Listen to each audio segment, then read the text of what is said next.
তোমার আমার গল্প এখানেই শেষ। কোথায় যাও? অফিসে। অফিসে যাচ্ছ এভাবে? হ্যাঁ, তো সমস্যা কি? এই ধরনের ড্রেস আমার একদম পছন্দ না। তোমার কি পছন্দ না অপছন্দ সেটা তো আমার দেখার বিষয় না। আর আমি তোমার মতো না কান্ট্রি বাম্পকিন না। ছোটবেলা থেকে যে সোসাইটিতে বড় হয়েছে, যে পোশাক পরে অভ্যস্ত, আমি সেটাই পরবো। নিচে আমার গাড়ি চলে আসছে, আমি গেলাম। Such a great night. আসি। কে নামাই দিয়ে গেছে তোমাকে? ও আসিফ ভাই। সকালে তোমাকে এখান থেকে পিক করলো, এখন ড্রপ করে দিয়ে গেল। বস হলে এরকম পার্সোনাল সার্ভিস তো তোমাকে দিত না। What you mean? You know exactly what I mean. না না, আমি বুঝি না। এটা না বুঝার তো কিছু নাই।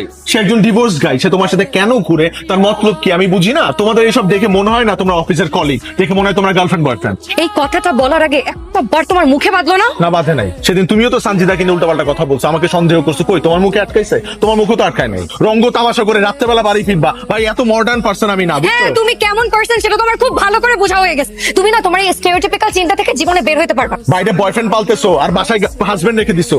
আমার এখন মনে হইতেছে কি জানো, তোমাকে বিয়ে করা আমার লাইফের সবথেকে একটা রং ডিসিশন ছিল। লিফটের নয় আপনাদের কি? VIP guest room. VIP guest room. তোমার সাথে আমার কথা আছে। কিন্তু এখন না সকাল। এখন বললে কি তোমার রোম্যান্সের ফিলিং নষ্ট হয়ে যাবে? তুমি একটা ম্যারিড মেয়ে হয়ে কিভাবে পর পুরুষের সাথে হোটেলে যাইতে পারো? You are literally cheating with me. আর তুমি যে একটা বিবাহিত পুরুষ হয়ে তোমার ইউনিভার্সিটি সুইট হার্টের সাথে হোটেলে যাও, সেটা কি চিটিং না? উল্টাপাল্টা কথা বলবা না সঞ্জিতাকে নিয়ে। তুমি যে সারাদিন আমার নামে আজে বাজে কথা বলো, তুমি বললে দোষ হয় না, আমি বললে দোষ হয়। তুমি করলে লীলা খেলা আর আমি করলে কি অ্যাডাল্ট্রি? হ্যাঁ, আমি গেছি বসের সাথে, আমি হোটেলে গেছি। কি করবা বলো? আমি গেছি না। তোমার মতন মানুষের সাথে আমি সংসার করতে পারবো না। আমি কালকের মধ্যে তোমার থেকে ডিভোর্স চাই। নানুকে যে আমরা প্রমিস করছিলাম কখনো আলাদা হব না, কিন্তু এখন কি করব? তোমার আমার যে অবস্থা, আমরা তো চাইলেও আর সংসার করতে পারবো না, সম্ভব না।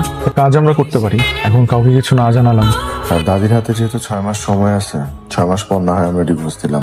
এক ছাদের নিচেই থাকি, তো দুজন আলাদা বেডরুমে শুবো, আলাদা থাকবো। যখন সময় হবে তখন সবাইকে অফিসিয়ালি জানাবো। কিন্তু আমার একটা শর্ত আছে। কি শর্ত? এই কয়েক মাস আমরা নিজেদের লাইফ নিজেদের মতন করে গোছাবো। তুমি তোমার মতন করে তোমার লাইফ গোছালে, আমি আমার মতন করে গোছাবো। আমাদের নিজেদের পার্সোনাল ম্যাটার নিয়ে আমরা কেউ ইন্টারফেয়ার করবো না। তোমার আমার গল্প এখানেই শেষ। শেষ একটা বার নানুকে দেখতে যাবো আমার সাথে। যাবো।